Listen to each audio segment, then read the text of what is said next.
Hi guys, আমি ভেবেছিলাম হয়তো দিওয়ালির উপর আর কোনো রিলস বানাবো না। আগের রিলসেই তোমাদের দেখিয়েছিলাম যে এখানকার মানুষ কিভাবে দিওয়ালি ফেস্টিভ্যালস কে অ্যাকসেপ্ট করছে, কিভাবে পার্টিসিপেট করছে।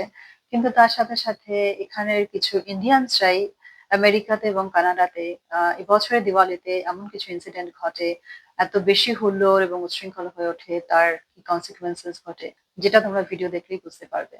এই দেখো, এটা হলো কানাডার ইনসিডেন্ট, যেখানে দিওয়ালিতে রকেট ফাটানো হয়েছিল এবং তার থেকে নেভারের বাড়িতে রকেট পড়ে পুরো বাড়ি চলে যায়। আগুন নেভাতে ফায়ার ফাইটার্স আসে, পুলিশ আসে এবং তার বাড়িটা পুরো ডিস্ট্রয় হয়ে যায়।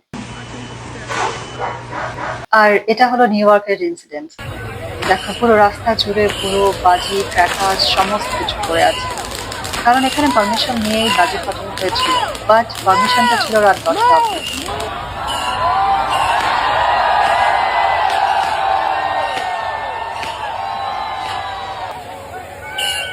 And of course, American media সেটা তো কভার করবেই। They're outraged tonight after she says a neighbor's illegal fireworks for Diwali burned her home. Look at all the damage behind me. And there were also fires. You talked about this in New Jersey. We'll talk about that. The neighbors say all of this damage is because of people being careless.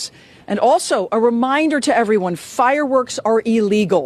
Celebrations তো ভালো লাগে, but প্রতিটা কান্ট্রির একটা system বা rules থাকে যেটা follow করা দরকার।